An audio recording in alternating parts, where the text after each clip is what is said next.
welcome to the biggest show in the continent right now, MS Live with your boy Mac Moten. This is the show that we have insightful conversation with your favorite artists pertaining to show business. You can follow us on every single platform, MS34GH, hashtag MS Live. And today, the show, I have one of the phenomenal personality, media icon. He embodies Afrobeat. He lives it, he eats it, he does everything with it. And I have my brother man in the studio, and it's a great honor to have him here. I have Adesope Olajide. Brother man, how you doing? I'm good, my brother. It's nice to have you on the show. Thank you very much for having me. Setting and aside you're this looking time. fly. I love your drip. Yo, same you. Thank you, thank you. So Akwaba, you have been in Ghana for quite some time. Yes. So Akwaba. Thank you very much for having me. Right, I think we have to get you a Ghanaian name. Yeah, I need one. So I think I need one. I have to give you Kweku. Kweku, I like that. So What does it mean? Olajide. What does Kweku mean? Wow, I don't know the meaning of I'm going to Kweku. find out. But then you have to give me one too. Yeah, since Adesope, I can give you Olanrewaju. That's my second name, but it also means that wealth is progressing forward. Okay. But one thing is that Kweku is a Wednesday born. So I don't know if you're a Wednesday. I think I was born on Wednesday, actually. Wow, okay. I wanted to say it before. I actually wanted to say Kweku is a Wednesday born. It looks like I think I was born on Wednesday. Okay, okay. That's very cool. So, December in GH. Yeah. How's it looking like for you? It's been fantastic. Over the last 6 years, I believe it is, since Afro Nation came to Ghana in 2019, and the year of return, I've always, whenever I come to Nigeria in December, I always make it a point of duty to also come to Ghana, because it gives me both balances. Okay. In Nigeria, it's always extreme energy, parties, events, but Ghana has both. Yeah. Those parties and events, and it also has the other half, which is serenity and calm. Yeah. So chill, lay back, And that's exactly what I'm getting at this time. This time around, though, I've got to be honest with you, Ghana is defeating me 8-0 right now. It's been non-stop. Okay. You know, if you go out in Ghana in the night right now, you might not get back into your room until like the sun is out in the morning. Yeah, for There's real. so many things happening. So many events, so many networks, so many concerts. So it's been fantastic for me. Monday today is the last Monday of 2025. What would you say has been your greatest achievement for 2025? I think 2025, my number one achievement has been probably partnering with a very influential cognac brand by the name Martell. And the reason I say that is that partnership, what it allows me to do, what it's been able to enable me to do. I'm excited and a passionate advocate for African pop culture and Afrobeats music. But what that partnership has also given me the opportunity to do is to be able to do it on a louder, on a bigger scale. On a bigger platform, helping us to drive this conversation forward, opening doors for us to have conversations that will help our industry grow. Yes, we've been successful for years now, but we still have challenges, and we're not having enough meaningful conversations that will bring solutions to our problems. And this partnership, not only for me personally, has also helped to facilitate these type of conversations that will create solutions that we can, be able to move forward in the industry. Yeah, definitely. We have to find solutions to this problem. We have to find Facts. solutions. But as you said earlier on, I say you embody Afrobeat, someone who advocates Afro pop culture. But we want to know the man behind it. 100%. So I want us to get to know you personally. Let's do that. So your name, Adesope Olajide, what does it mean? Adesope is basically the king coming to say thank you. Okay. Because on the day I was born, my grandfather was sadly robbed, but he didn't lose his life. So when they took his car, they took everything, and he had to walk to get home. So when he got home and was like, I got robbed by the thieves, they say thank God that he was alive because he just had a grandson. Okay. So he named me, basically giving thanks to God because he saved his life to see his grandson. I'm an Ekiti man from Efualaye in Ekiti, but I was born and raised in Ibadan in Nigeria, a very calm city, far away from the hustle and bustle of Lagos, Nigeria. Okay. So yeah. Okay, nice, nice. But how did you get into media? What inspired you to get into media? Well, media was by chance. I went to see a very good friend of mine who was a media personality in the UK in 2002. And her and her, at the time, her friend, were leaving the apartments. They were going to a radio station where she had a show. Okay. So she said, I've come at the wrong time, so do I want to go home or come with them? And I said, let me go with you. So I went with her to the station. She was trying to record like a voiceover, and she was practicing lines with me. So at the first time, how was the experience for you? Because me, first time being in the studio. It was excitement. Being in the radio studio for the first time, because I was given a show by chance because of my voice and the energy. So for me, it was excitement, number one, that I'm actually speaking on air. Wow. And then number two, that I was playing music that I love, and many other people were listening to my playlist. That was invigorating. That gave me validation somehow. That gave me confidence. That also made me understand that, even though we didn't have that many spaces that people were listening to African pop music at the time, this was one that I could control, and I could also influence people listening to our music. So it was nothing but excitement and an opportunity that I saw it as a hobby. Okay. It was a hobby. I had a full-time job. Everybody we're in diaspora, we're paying bills. But this was a hobby that made me happy. And that was what it was. So what were you doing before getting into the media space? I worked for over 20-something years as a civil servant. Wow. I, of course, studied in Nigeria. And then when I moved to the UK, I became a civil servant and worked in housing for 20-plus years. Wow. And whilst I was doing that, this media, using that platform to promote African pop culture, became a very important hobby to me that was not only fulfilling for listeners of whatever platform I was on, but it was more fulfilling for me as an individual who felt a little bit misplaced as an immigrant at the time in the UK, because our voices were a little bit more quiet at that time. Our accents were very strong. We didn't fit into different boxes other than we had come to work, pay our bills, send money back home to family. But the media and African pop culture gave me something that I was passionate about that made me feel good. We didn't think we were going to get here. We didn't think it was going to be this big and people were going to be making millions of dollars from it. We only did it at the time because it felt good to us. It gave us a space that other people that felt like us can come and listen to our music, and that was it. You said something, and I think it's even deeper than that, because you said, as immigrants, that means you are the voice for the voiceless. That means you are speaking. So that means you represent Africa. And you resonate with them, absolutely. Yeah, for real. That's very, very dope, very, very dope. So how long have you been in the media space? Well over 20 years. 20 years. Well over 20 years. It started in, a pirate radio station called Empire in Peckham, London, Nigerian Power FM. And then we went on to the first African licensed radio station in the UK, Voice of Africa Radio, owned by a Ghanaian, actually. At the time, shout out to Space Clote. And then from then moved on to Bang Radio, Vox Africa Television, Ben Television. So it's been a variety of media work, not only promoting Afrobeats and Afropop, but also African sports and entertainment in general. Wow. So it's been a great learning curve for me. But at the core of every media opportunity I've had was advocating for African pop culture or speaking on Africans when it comes to sports and entertainment generally. I just always wanted to hold space for our people, our culture, what I love, and projected it to the world the same way when we watch pop stations and sports stations in Europe and America, how they beam when they're talking about their athletes and their celebrities. Because to us, our celebrities are just as big. True. It's just that we didn't have those platforms. And I was opportunity to have platforms where I could celebrate them the way I wanted to celebrate. I worked on an online platform, shout out to DJ Larry on Factory 78, between 2007 and 2014. And I wrote the bio for that platform.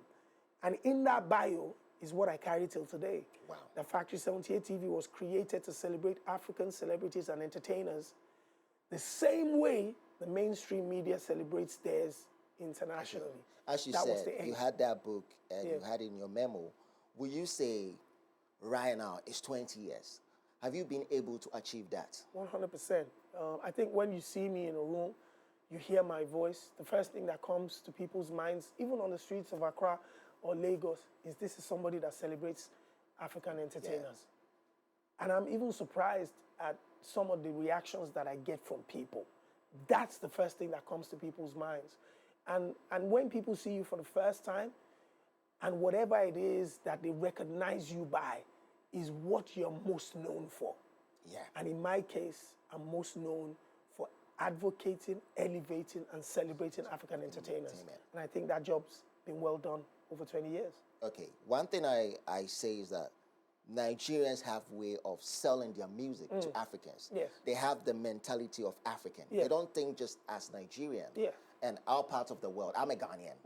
I'm a proud Ghanaian. I love Ghanaian music. Yeah. One of my favorite artists is Daddy Lumba, and he's a legend. May he so Absolute rest in legend. perfect peace. Will you say Ghanaians, we are not taken as African and we are not selling our music enough? You mentioned Daddy Lumba. Yeah. If you look at Daddy Lumba's career, he was one of those African artists who was global. He was promoting across Africa. The music was accepted across Africa. True. The music was made and promoted in Europe too. True. You know, and those are legends of 30, 40 years. Nowadays, I think what has happened is people are so scared of losing home base and home traction that it also restricts them from going further out. You know, in Ghana in the last 1 week, the amount of concerts, Kweku Smoke, AMG Medical, Stonebwoy, you know, Sarkodie, Kiddy's done his, King Promise is about to do his. So many people are doing amazing shows here, and that's based on the successes that they have locally, which is fantastic and very important for any creative and musician. However, you know, not everybody, but a lot of creatives and musicians that have become successful at home also have aspirations of conquering the world, going into other spaces and promoting their music.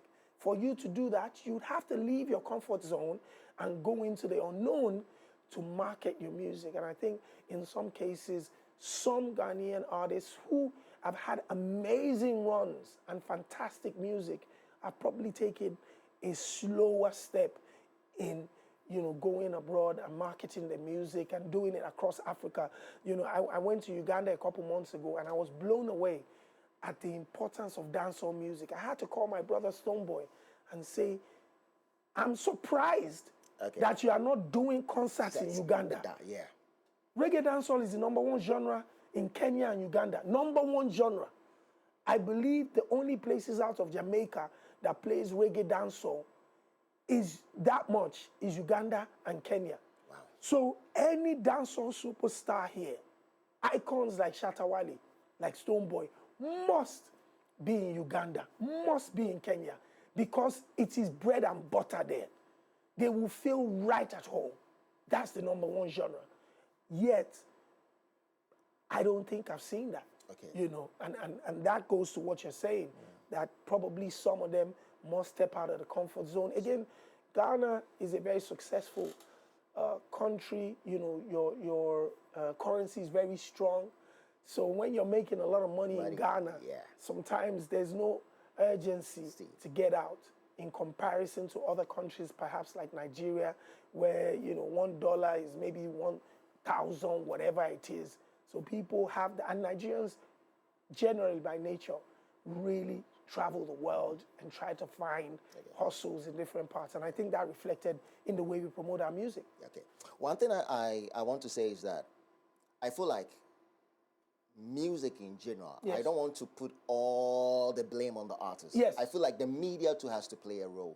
Do you think we have to put in that conscious effort? We have to be intentional about promoting our music, because the reason why I'm saying that is that you are here. You are representing African music. Yes. But you are also Nigerian. Yes. And we are very patriotic when it comes to promoting Nigerian music. Absolutely. You are putting in the conscious effort to go to Rwanda, to go to South Africa, to be in Ghana, and right now you are in the studio. As far as you are promoting African music, you're also promoting Nigerian music. Do you think we need to put in that conscious effort to promote our music to the rest of Intentionality is key for everything. I completely agree with you. You have to be intentional about how you market yourself, how you market the artist, how you market your culture. For me, where I disagree with you is this. Yes, I'm Nigerian by nationality, but I'm African by identity. And because I'm African by identity is what would make me enjoy and identify that in Uganda, reggae dancehall is... real. And in Ghana, high life is heavy. In South Africa, and I'm able to connect in all those different spaces. Now, one of the beauties of people like myself is that we spent a lot more time outside of Africa than we've spent at home. Wow. So in identifying me in the UK, before anybody asks me a question closely, they see me as an African first. It's until they start getting to know me and they, what country are you from? Yeah. So at the beginning, we're all Africans. And I think initially when we started to have our African pride, it was a continental thing. It was me going to the Hip Life Festival, going to the Ghanaian Independence Celebration, going to Kenyan Independence Celebration, as well as Nigerian Independence Celebration. So when I'm talking about African music, I am very intentional and conscious that I mention everybody. Yes, the Nigerians are doing an amazing job, fantastic ambassadors, incredible music, very, very hungry, but there will be no balance if we're not talking about rumba, we're not talking about Fally Ipupa in Congo, I'm not talking about Bien in Kenya, I'm not talking about Joshua Baraka, I'm not talking about, Eddie Kenzo, I'm not talking about Bebe Cool or Sarkodie or Kiddy King Promise. There's no balance because in balance, you are able to promote all the genres and all the cultures in totality rather than use one identity to identify the whole continent. By saying, Nigerians are the leading faces and blah, blah, blah, blah, blah. Guess what? A lot of the Nigerians that we're talking about in the last 4 years have made music that the genres have either been South African Amapiano or Ghanaian high life. True. Or, rumba from. So even though they are Nigerian by nationality, some of the music that they've made have spoken to the Pan-African heritage. True. And I think that's probably where you're going, where some of the musicians here also, as well as the media personalities, have to do. Okay, very nice. One thing I always say is that we are all contributing when it comes to Afrobeat. But one thing is that the first country to come in mind when it comes to Afrobeat is Nigeria. Do you think Ghanaians, we have to find a way to bring back or find a way to evolve high life or hip life music? I think I'd like to use this opportunity to just mention a legend producer here called Jules. Juice. I was speaking to Jules a few years ago and I said, what does he think it is? Because you remember, there was the hip life sound. Of course, there's the high life sound. Azonto was an incredible smash. And then the Banku sound came. Yeah, Mr. Easy. Exactly. So at particular points in the trajectory of Afrobeats and the success of our African pop music, there's always been an identifiable Ghanaian sound that permeates into the entire culture that Nigerians enjoy, everybody else does. But I think in recent times, especially in the last couple of years, I don't think that we can put a finger on a specific Ghanaian sound. So what is the problem? Someone who advocates Afro-pop culture. Yeah, Afro-pop culture is great for everybody, but there also has to be a DNA sound. So one of my top 5 most played songs on my Apple this year, number 1 actually is called You're Black. Okay. Excellence. And for me, that sound is a Ghanaian sound. That is Afrobeats, but it is a Ghanaian sound. That's the sound that you hear in Lomo Lomo. That's the sound that you hear. That type of sound a lot more people can mess with it and carry it a lot more and identify it as a Ghanaian sound in conversations, in interviews. Because yes, you and I could know that that's the Ghanaian sound, that bounce, that beat, that 5-step pattern, that whatever. But if the artists are not speaking about it and media personalities don't break it down the way we are, nobody will know what it is. You just say it's an Afrobeat sound, and then maybe an artist from Nigeria or South Africa makes a song with that same sound, it blows up heavy, bang.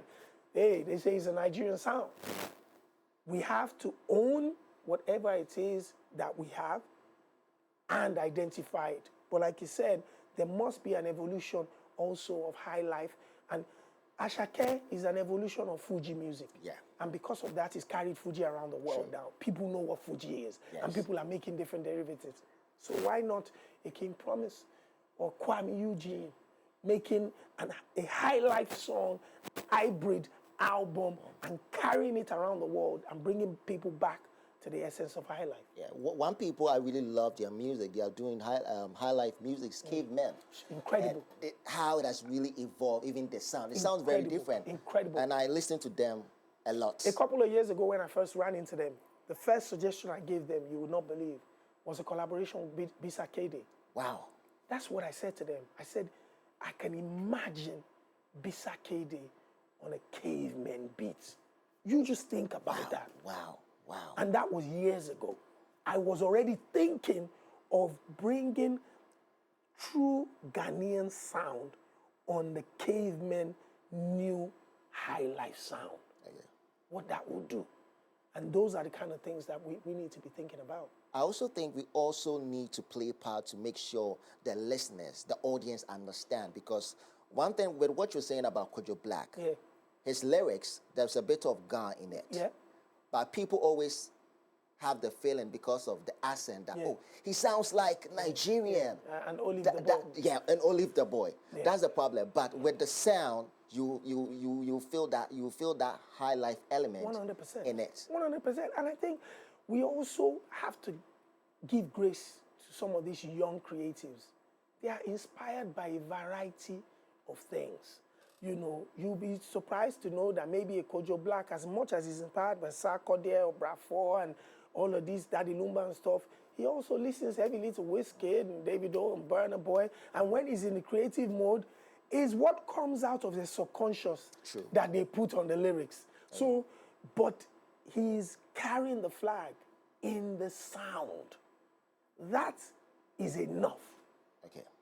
That sound is an identity. We just need to do a lot more education. True. That's all. One thing I also believe that Ghana, we are very fortunate. The reason why I'm saying we are very fortunate is that when it comes to December, Ghana, when it comes to tourism, Ghana is a destination to a lot of people coming here. Crazy. That other African countries don't have. Crazy. What do you think we need to do to make sure that we promote our music to them? Play or our Ghana. culture? Play Ghana. That's why Play Ghana won. That's the result of the top 50 songs that was played on Spotify this year in Ghana. Top 50 are Ghanaian musicians. Whereas a couple of years ago, that wasn't the case. True. When the Play Ghana conversation started in 2023, December, again, shout outs to them DJ Mensa, Reggie Rockstone, my brother, Small God. I'm bringing the likes of Kweku Killer on side to talk about that. That was a pivotal point in saying, yes, Ghana in 2023, Ghana generated between $900 million and $1.3 billion in tourism. Wow. That's from people coming home. So now we're sure, since the year of return and the Dirty December syndrome, that people come from diaspora home. But how do we ensure they take a lot more of Ghana on their way back to Europe and America? By ensuring that DJs in nightclubs and parties and on the radio play a lot more Ghanaian music. So the Play Ghana conversation, although it was, a lot of people criticized it at the time, 12 months down the line, 2 years down the line, we're reaping the benefits of that. That's what we need to do to ensure that people come here and take with them some form of Ghana.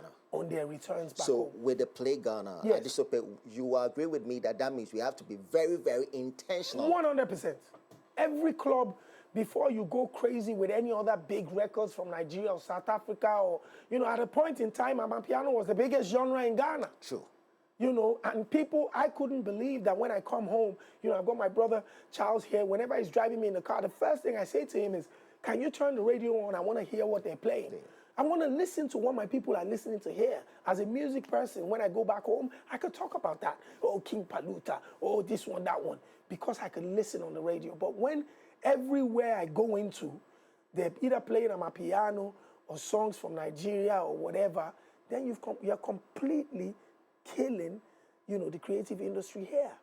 subconsciously. So you have to be intentional about that. That in my set list today, in my 45 minutes, yes, I can give 20 minutes to the big hit records that everybody else knows, but the DJ's job is to introduce you to music. Okay. That's the number one job.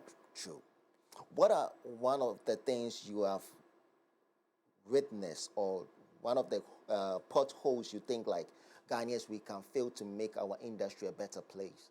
I just think that as a media member, that we have to advocate and emphasize more on the positives of the creative industry than the negatives. I know gossip sells, negative news sells faster than good news, but a lot of the artists have done an incredible job, are doing an amazing job.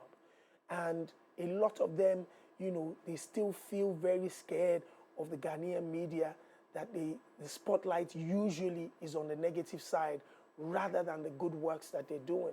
I mentioned Sarkodie is walking into one of the most iconic venues in Europe, the Royal Albert Hall, on the 6th of March in 2026.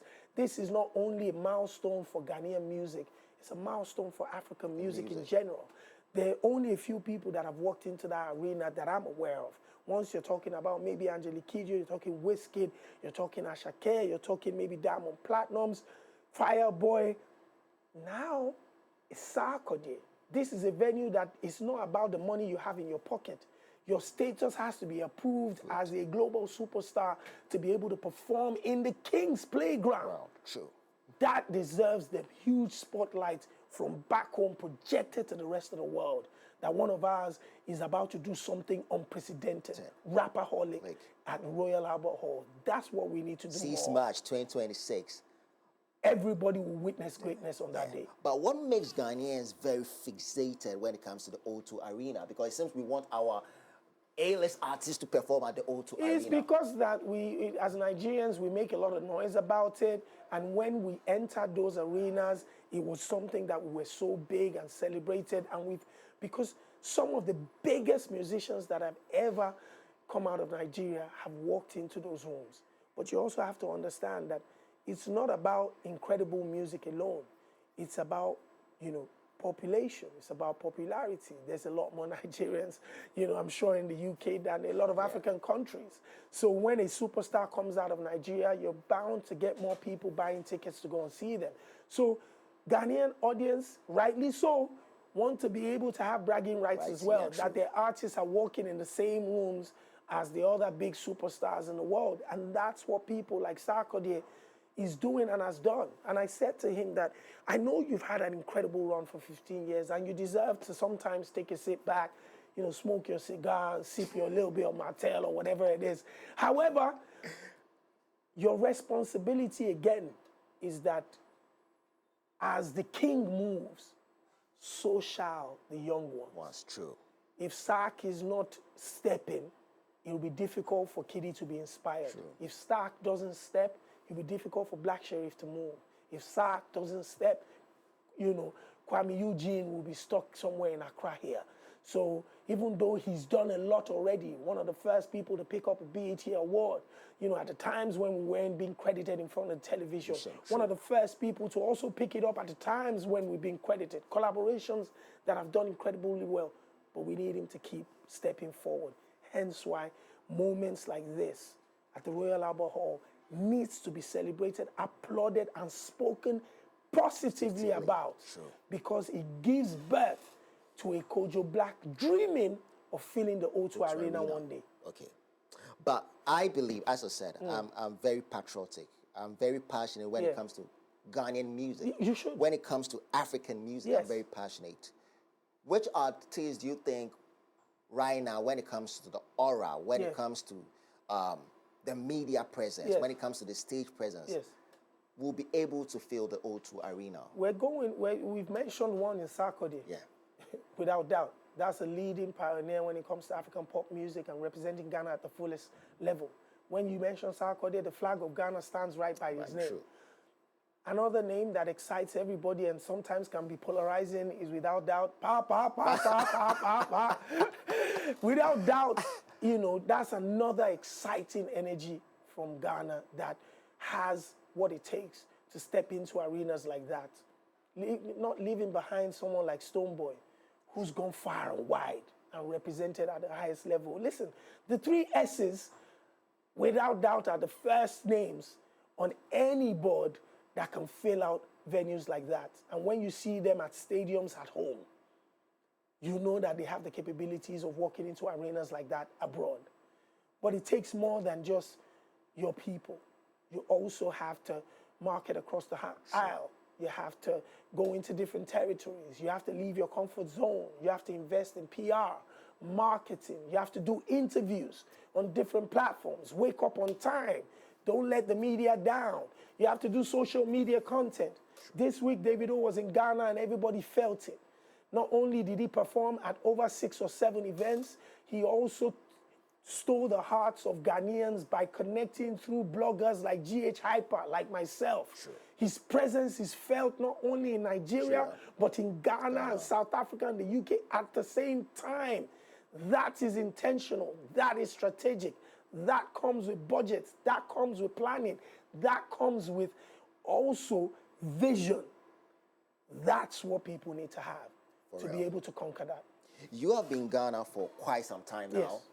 What do you think about auditorium? Because Dirty Rave, Mr. Easy, made a comment that we need big auditorium to make sure like we can accommodate a lot of audiences or a lot of music lovers. When Mr. Easy was saying it, I was standing right by the desk and I'm saying, yeah, that's cool. But so does Nigeria. Okay. Actually, Ghana has many more places, Accra, than in Lagos. I think Lagos now just started to have a lot more because this conversation has been raging for years too. And I think it's not only here in Ghana, I think it's an African thing. That message that Mr. Easy said on that stage was not only to the Ghanaian culture or ministry or whatever, it's to all African governments. Understanding that the entertainment industry has become one of the most influential industries that brings money to each country, the largest. Every country is enjoying a return home in December. From South Africa to Uganda to Rwanda to Kenya, the concerts are in their hundreds. But we don't have the venues that really allow these creatives to continue to do it at this level. And we need to get that done. In Ghana, I've been to different venues already. But yes, the governments can do better. And what people need to tell them is that it will generate money for them. Because people say it in such a way like, government, come and do us a favor. We, your children, just need help. No, we want you to create places and spaces where we can do what we love doing, but make money for you too. Sure. And once we start to see it as a business and make our leaders understand that this is an investment, not a giveaway, then maybe we'll be able to get across to them and they'll be able to create these spaces. Mr. Easy also said on stage that give me a venue, I will drop the first $2 million. True. That's powerful. Remember, Mr. Easy is Nigerian. Yeah. But he's taken Ghana as home. He's invested here. Dirty Rave is a groundbreaking event. And now he's saying, partner with me. Don't even help me. Partner with me. And let's take this thing to the next levels. That's what we need to let the governments know, that we're not asking for handouts. We're asking for infrastructural investments that will ultimately generate money for them. Okay. As you were saying, with this auditorium and these spaces that we all have to come together to build, not just Ghana, not just Nigeria, the whole of Africa, we have to build. Do you think if this was done 10 years ago, we will stop prioritizing maybe O2 Arena, Apollo Theater? Of course. In recent times, we saw Davido doing a tour, a stadium tour in Nigeria. He's been doing a continental tour in Africa. I just got off the phone yesterday. One of my favorite artists, Ruga, is setting the sights in 2026 of taking over Africa.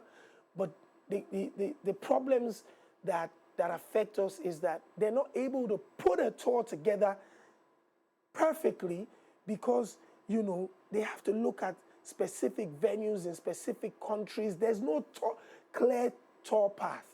When you come to Europe, there's a clear tour path. That's where we mentioned Indigo O2, Brixton Academy, Royal Albert Hall. You go to France, the Accor Arena, the Zenith Arena. You know, there's a tour path.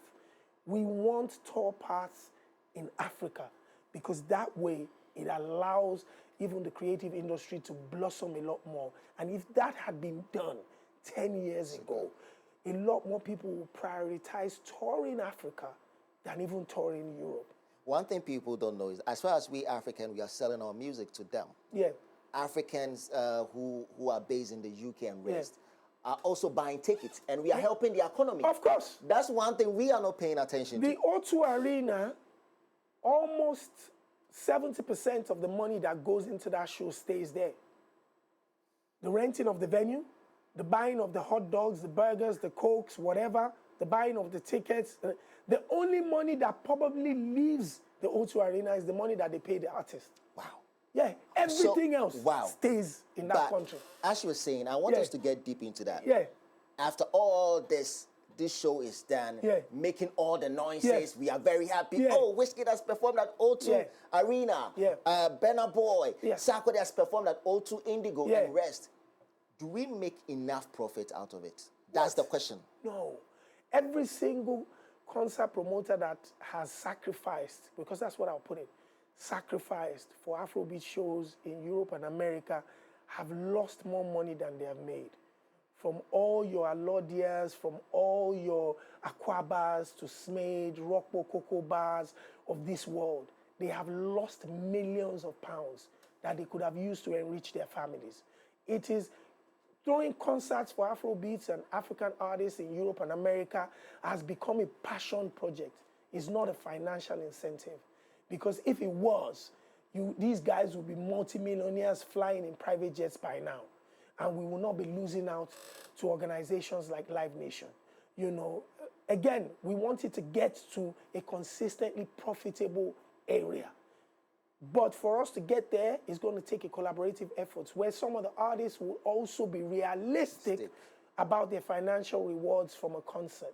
You know, you can't be asking for umpteenth £100,000, 5 business classes and stuff like that. A business class to London at the moment is costing over £8,000, £9,000. If I'm paying that for you, the artist, the manager, his girlfriend, and the side chick, you've already lost every penny you're making. 5,000 tickets is Brixton Academy. 5,000 tickets is the Royal Albert Hall. In this economy, you cannot price tickets above £40, £50, £60, or else you won't get people walking into the room. So they have to price the tickets at affordable rates. The most important audience in Afrobeats are women and teenage women, teenage girls into their early 20s. Teenage girls into their early 20s, I have a daughter, 19. Every penny she spends is her father's money. Whether she wants to buy makeup or she wants to buy a concert ticket, it still comes from the pocket money that I give her. Early 20s, just finished university and started working. Most likely they're still working, staying at home. Disposable income is not available there. So once you price them above £40, whatever, they're most likely going to sit home. If the artist is asking for £100,000 or whatever, the only way the promoter tries to make money back is by increasing ticket prices. When you increase ticket prices, people don't come out. It leads to empty seats. Empty seats leads to criticism in Ghana that your show did not sell out. Everything is impactful. And a lot of these promoters have made sacrifices. For me, that's what it is. We need a lot more support from brands, governments, because these are ambassadors.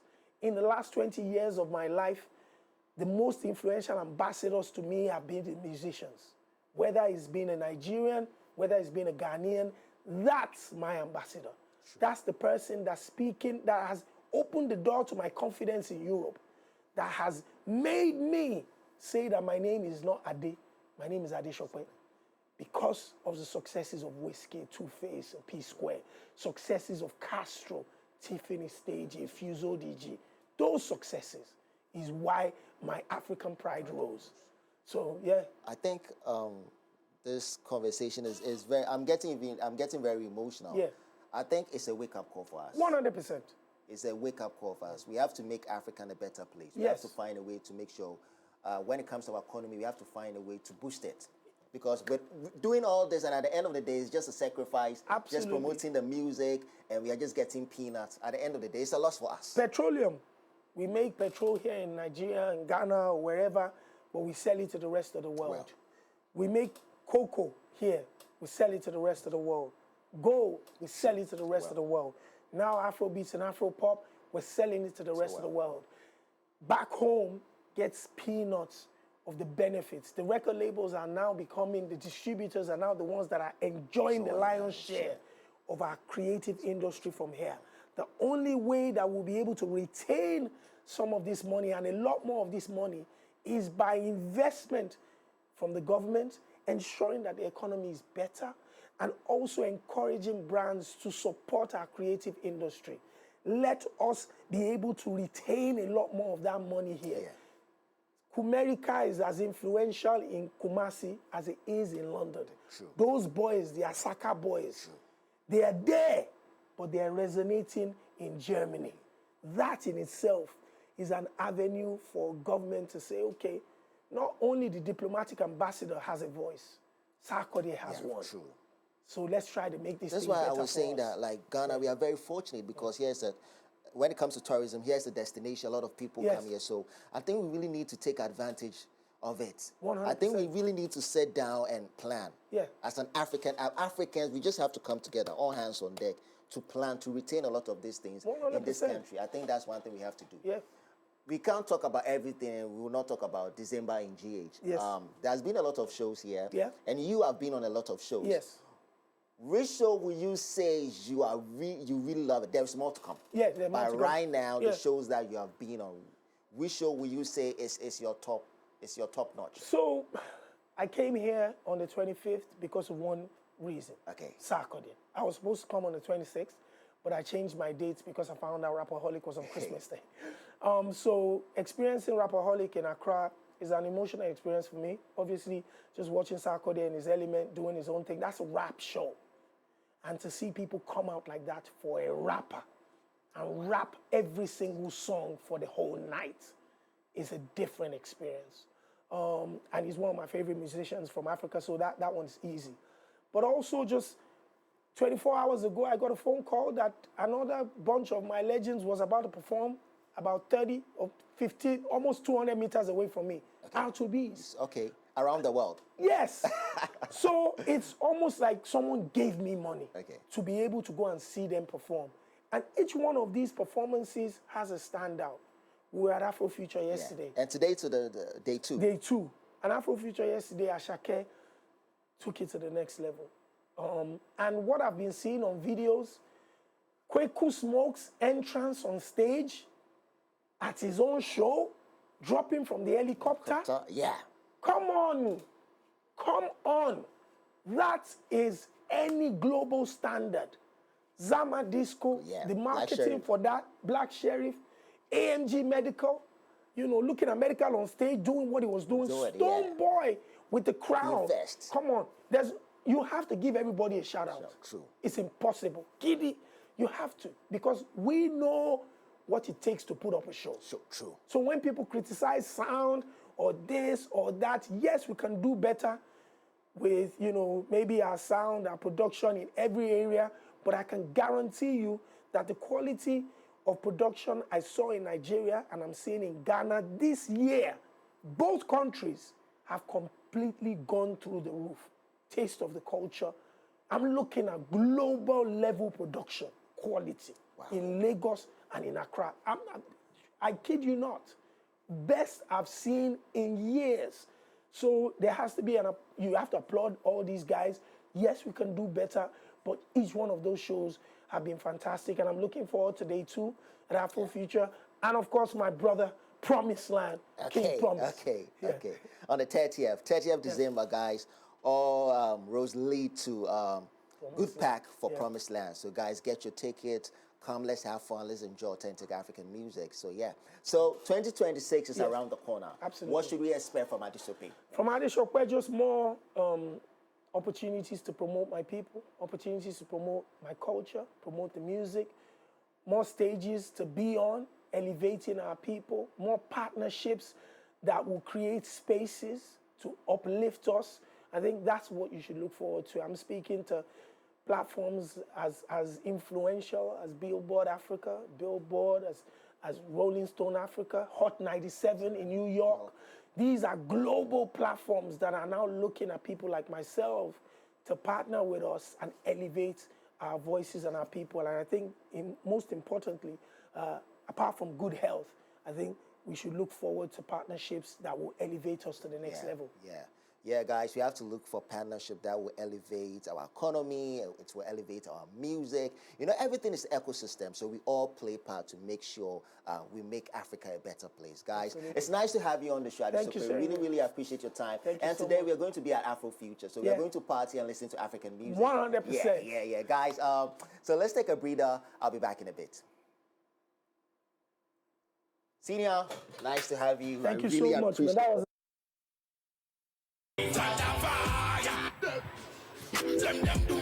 I've ever seen.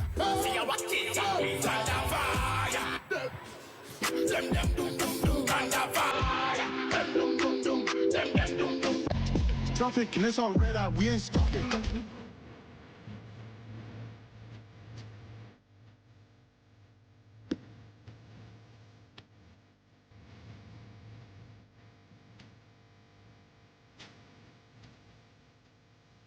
This is the most incredible rap show I've ever seen.